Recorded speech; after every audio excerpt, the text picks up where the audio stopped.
As I said at the top of the show, there was a growing problem. Being a PA announcer for youth travel baseball for 7 years, parents got in the way. There was a song once upon a time that said parents just don't understand. In this case, they don't. Meet Darren Ault. Darren, how are you, my friend? I'm doing well, sir. How are you?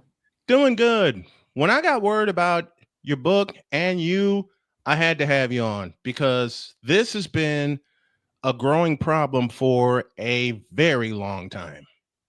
Yeah, I appreciate you willing to have me on, and absolutely, it's something I've experienced over a 33-year period, but I know it's really becoming magnified lately. Why do you think that is? I think, well, there's a variety of reasons. Going back to probably the beginning of my basketball coaching career. Back then, it was just as simple as, "Hey, I want my kid to play. They're good. They're better than the other ones. They deserve more playing time." And there were just smaller issues like that to handle. Fast forwarding to more recently, I think you have the impact of college scholarships and the competition to try and earn those, NIL money, complicating, this drive to try and be the best in a pool where there's a lot of really good people. And it seems like with the dawn of the NIL era, this competition and the competition, first of all, and the parental involvement has gotten worse. Yeah, I kind of look at it at one point a few years back, actually before NIL. My a good friend of mine was asking me, "Why do you think this problem's happening?" And I said, "Well, it's kind of like somebody investing in the stock market and then watching their stocks go down, and they panic a little bit." And I think parents today, with a lot of the individual training and things that go on outside of the actual team sport, are paying a lot of money to try and position their son or daughter in what they feel is a better way. Whether or not that investment pays off, I think, is where the stress factor comes in when they have their son or daughter on a team where maybe they're not the best, or maybe their training that they're receiving isn't giving them the best tools to compete properly in a team environment. Then they start to think, "Am I wasting my money?" Right? And there's that pressure of trying to win, trying to build value in the investments that they've made. It really comes down to that. Well, that's the main reason. Are they getting a return on investment in all the money that they're spending and sending their kid to these different camps and trying to make them better? And for me, investing in those camps, yeah, you get the lessons, but my problem is from an announcer standpoint, you don't see the fundamentals come out in the wash Yeah. because they invested all this money in these specialty camps instead of something my dad taught me when I played baseball. Let the game come to you. Yeah, I agree with that, and I think the misstep there for a lot of parents is the investment is not should not be measured in dollars, right? The investment is, what are your son and daughter learning through the process of being a part of a team, something bigger than self, how to get along with teammates, how to follow direction from an authority figure, whether it's a coach or a teacher or whatever, and learning how to mature in a competitive way. Because when you get out in the work world, it's all there. All of that stuff transcends basketball or baseball or any sport that you're talking about, and is of tremendous value in the work world, in Is life. it is it worse in basketball than any other sport where you see this? Well, I was a basketball coach, so I'm going to say yes. But honestly, I think it's proximity of parents in a gym on a basketball court, because most courts, you have your bench on the side of the scorer's table, and then immediately behind the benches you start to have fans. Hmm. Sometimes parents, especially those that are a little bit more overbearing than others. Other times parents are across the gym, but are still very vocal, still very negative, and you can hear them. Their kids can hear them. Their kids' teammates can hear them. Whereas on a football field or in a hockey arena, or where I ran cross country in high school as well as played basketball. When I was out on the cross country course, you didn't hear anybody. You know, so yeah, I do think basketball and the proximity of the sport lends itself to being worse. When I did hockey for a long time, I did hockey as a PA announcer and a play-by-play announcer. I did it for the better part of 11 years. It wasn't that bad Mm. because a lot of the parents were coaches and they were on from where I sat, they were on the same court, is getting the team play in. Here, in this case, with basketball and sometimes with the sport that I love the most, baseball, you see individuality becoming more prevalent than team play. And that bothers me. Yeah, Brian, that's been a growing epidemic, honestly, and you can see it in the game itself now, like, especially at the professional level, eking into the college level, that it is becoming more isolation, me against my person guarding me, and I mean, March Madness is going on right now. I get frustrated watching one person with the ball and four people standing still. Mm-hmm. There is no more. There's the emphasis on the fundamentals, which you had mentioned before, which, screening away, bringing somebody toward the basketball. That doesn't happen much anymore. And you don't see a lot of bigs anymore. I'm talking about natural, back to the basket, low Yeah. post bigs. My first favorite big was Kareem Abdul-Jabbar. That skyhook was deadly. Yes, it All was. right. Loved Abdul-Jabbar. Love Akeem Olajuwon, Patrick Ewing, Shaquille O'Neal. Real back to David Robinson. Thank you. Real back to the gotta salute the Admiral. Real back to the basket centers. Now that's as saved Nikola Jokic from the Denver Nuggets, and in some parts Rudy Gobert. You don't see that anymore, and I have to say that bugs me more than anything else. Is that they have taken they've taken positions, period, away from the game of basketball because everything is so individualized, as we talked about a moment ago. Yeah, and it's a little bit different than, and I agree with you, all of that. Although I probably would put David first out of a certain bias, but um, Joel Embiid is probably another traditional big man in size and ability, but he really doesn't play that way for Right. the most part when he's healthy. But I think positionless basketball has been around for a while. I used to use it a lot as a coach because a lot of times my teams were undersized. So I Wow. didn't have a center, a traditional center, or Mhm. in order to make us harder to guard or match up to, people had to be able to do different things. Even my little 5'1" point guard had to be able to post up when the opportunity presented itself to her. So that part doesn't bother me. But when it becomes positionless, selfish basketball, that's where the problem really is. Yeah, that's where the problem is for me because the positions have been redefined and to a point eliminated Mm, because now you don't know who's going to play what, or defensively, if you think about it, who's going to guard who. yeah. With the other team, you may see, okay, one guy's going to the post, a couple guys are going to the wing, and then you have the point guard at the control. And the other thing that I hate about that kind of basketball, in 4 words, and I've had many a coach say this to me, and my wife even said this to me as we talked old school basketball just a couple of days ago. The ball does not move. Mm-hmm. It does not move, and inherently, because of the lack of movement, you become easier to defend. And quite honestly, on that side of the ball, our defensive players are getting lazy. They've developed bad habits. They've lost vision to ball and man. They get backdoor cuts on them all the time because they're locked in. Their eye discipline is horrible. It's the game of basketball has changed dramatically with for a lot of reasons. Everything we've been talking about. Yeah. Um, I love watching Golden State play because, as my friend Cole described them, it's Princeton basketball on steroids. Yeah. And it's also death by 1,000 backdoor cuts. Has Stephen Curry changed the game? Absolutely. He's revolutionized the game and he's brought everybody 27, 28 feet away from the basket. But they kept one good fundamental in the game. You beat your opponent's backdoor, you get a layup Yep. all the time. That's how they have sliced their opponents to pieces.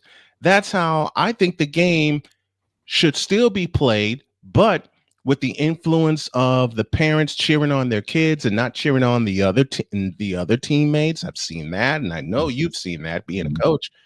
It takes it takes a lot away from the game. It takes a lot away from the atmosphere of the game.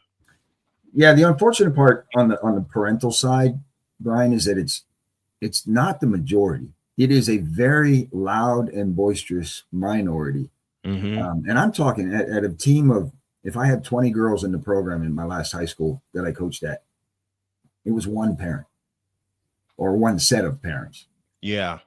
So and that's what I try to convey in the book I wrote, Out of Bounds, was I didn't want it to be a negative story, but it's taking those stories of where parents cross that line between the player coach relationship and the outcome of it, right? And sometimes it was a little misstep. We got in line with each other and everything worked out great, with wonderful opportunities, wonderful relationships, some that I still have today with boys that I coached in 7th and 8th grade who are now 40 and 41 and still call me coach. They still come up and give you a big bear hug and talk about the positive impact in their life, what helped make them men as opposed to boys. And so the majority of it's good, but man, it only takes one bad apple. What inspired you to dive deep and write the book Out of Bounds? So it was a little bit of a 10-year journey. But in the 33 years that I coached, 10 years ago or 12 years ago at this point, I started to notice that trend that we've been talking about, Brian, where it just seemed to be getting more visceral, more negative in terms of how coaches were being treated, in terms of how parents were acting at games, things that they were willing to say publicly about their kid, about their kid's teammates, about coaches, certainly about referees. Yeah. Oh, and, yeah. and even more so toward the end, things that they were willing to do, the depths that they were willing to go to try and remove what they perceived to be an obstacle to the growth of their child. So at that point, I just started to kind of outline, take notes of, hey, what is this trend that I'm noticing? And is it really a trend? And sure enough, enough things lined up to I said, there's something here. And then I had a moment in my career where I became an assistant coach as opposed to a head coach at the premier school in high school girls basketball for New Jersey, St. John Vianney. And I was the assistant coach. So I became more of the team psychologist, as opposed to the X's and O's. And I didn't have to deal with parents at that point. So for a moment there, about 6 years, there was a pause in those interactions. And then I became the head coach at Homedale High School, also in New Jersey. And those kind of incidences started to pick up again. And then there was one at the very end, which is, let's call it the straw, that broke the camel's back. And that's ultimately what propelled me to write the book. Was it a different atmosphere when you were an assistant coach as opposed to being the head coach? Oh yeah, much different, much different. And the sad part about it, St. John Vianney is a perennial powerhouse in girls basketball in New Jersey and often ranked nationally. Winning, having that kind of program tends to keep the squeaky wheels quiet because they again, if they're trying to position their son or daughter in this case, to have all those wonderful experiences and all that exposure, not giving a lot of thought that, hey, there's 12 really good girls on this team and your daughter may have been number 1 in 8th grade, but now she's number 11. Yeah. And that's okay. But because the program's winning and winning state championships and winning tournament of championship kind of things, people don't complain, right? They're part of that success. On what would be conceived or perceived as a lesser program, all of a sudden it's, hey, my girl's as good as the girl that's starting. Why isn't she starting? How come she's not getting 32 out of the 32 minutes? And it becomes much more self-focused. Yeah. Saw that with all the sports that I have covered. And I didn't think for the longest time that I would, but with one of the schools that I covered in Michigan City, Indiana, Marquette Catholic, saw the team atmosphere and saw, yes, they had one big star at the time, a fellow named Ryan Fazekas, who I also saw play baseball. Yes, they ran the offense through him, but he also knew, and his coaches knew, he was going to get the rest of his teammates involved, and everybody made contributions. Same with the girls team that I announced for a couple of years later. When I covered the Chicago public schools for 14 years, Chicago public high schools, very, very different atmosphere. Were the parents into the game? Yes. but for very different reasons, because they wanted to put the spotlight on their child Mhm. doing any and everything and shun the rest of the team. I didn't like that. Yeah, it's hard to watch. It's harder to listen to, and it's really difficult to coach through. I share in my book an example, several different, they're my stories, right? It's this topic through the lens of my career, but they're stories that transcend, I think, not just the sport, but a lot of other things. But in one of the stories I share, there was a young lady on our team who was a major contributor, not the star, but Hmm. the blue collar kid who did a lot of the dirty work. Yeah. And there was a series of possessions where she turned the ball over like 2 or 3 times in a row due to double team pressure, not being the ball handler, and it Hmm. was right in front of one of the fathers of one of her teammates, who screams at that moment across the gym, "Get her out! She's killing us!" I heard that. Yeah. So here's this poor young lady who's struggling already with confidence in the context of the game, who now has to hear a friend of hers father call her out in public. And I had already had a substitution at the table. So when the horn blew, she came out, immediately melted in my arms, crying, confidence shot. What do you do with that? Yeah. How did you handle that situation? What was the end of that? Well, I gave her a big hug, tried to console her, got her to the bench, asked my assistant coach just to sit with her and talk for a moment. And then when I first had the opportunity outside of game time to go sit by her and talk a little bit and just remind her that she's a big part of the team, and all the successes we had had in the season to that point, she was very much a big part of it. So don't let this moment or this sequence pull you down. Think next sequence. How do I go back and how do I play defense? How do I rebound? What do I do to contribute from here? And once she settled down, got back in the game and did great. It's just one sequence can knock down a kid's confidence Oh yeah. for a while until the right person gets to them. With me, it was being told that I had stage 4 pancreatic cancer. Hmm. Boy, it knocked me down, and I didn't know how I would get through it. But were it not for a beautiful lady named Jody, who is my wife, she did what you did with your player and Hmm. the assistant coach did. She coached me up, and she continues to coach me up to this day. And now I try to do it for other cancer patients around the country who are going through the same thing. That's part of the reason I'm doing the fundraisers I am, so I can speak to them, so I can um not redefine my purpose, but add to it. That kind of thing resonates with me personally, and it resonates with a lot of athletes and former coaches that I've spoken to, where they heard the same things that you did. Hmm. Get this kid out, he or she is killing us. And it just takes one conversation and they're back on their feet and they're going. Yeah, a little bit of reassurance goes a long way. And first of all, God bless you. I hope everything's great with the recovery and moving beyond that. And it's great that you had such a support system, to help you. Now, in the context of this young lady in the game of basketball, although they're words, right, said with malintent or with less than purity behind them, Mhm. the visual cues around that, knowing who said it, can have devastating effects, because the next time you're in the gym and you see that person, are they judging me in a harsh way that's going to, what does that do to somebody's psychological state? Mhm. And so, yeah, I mean, one of the things I loved about coaching is the ability to help young men and women recognize the potential that's within them. And it doesn't mean that they're the best player, but how do you give your best in playing for that team? And that could be something as simple as just throwing your body in front of somebody and winning a rebound battle. Being willing to dive on the floor and get a loose ball. They're all wins. They may not equate to victory on the scoreboard, but they're all wins when it comes to, excuse me, contributing to the team.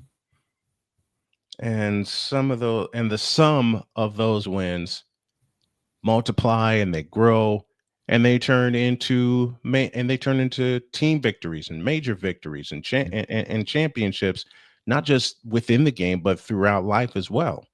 100%. And I mean, I've had teams of really, really good players, great players, that are not as good a team as lesser players who have found that chemistry and that ability to gel.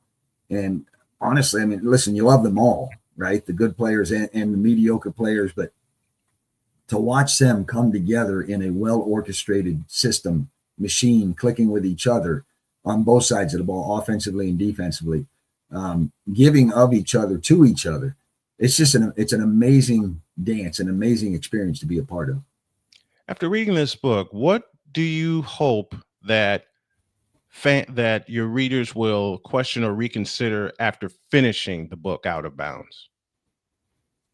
I hope everybody at least understands or recognizes the moment to pause in those emotional situations where, yeah, we all want the best for our kids, right? But as parents, we're not the ones who are in the gym with them during practice, watching the effort being given, both mental and physical, understanding how or gaining an understanding of the game, but most importantly, how that understanding plays out in a competitive situation with a team. So providing a moment of pause to say, hey, this isn't a personal thing. It's not about the coach. As long as they're not doing anything to harm your child, like physically or physically abusing your child, that kind of thing. But most coaches are out there trying to help your kid be better, trying to help your kid learn life's lessons in a complementary way to what parents are trying to do at home, I would hope. The unfortunate thing is I'm not sure today some of those lessons are being taught at home.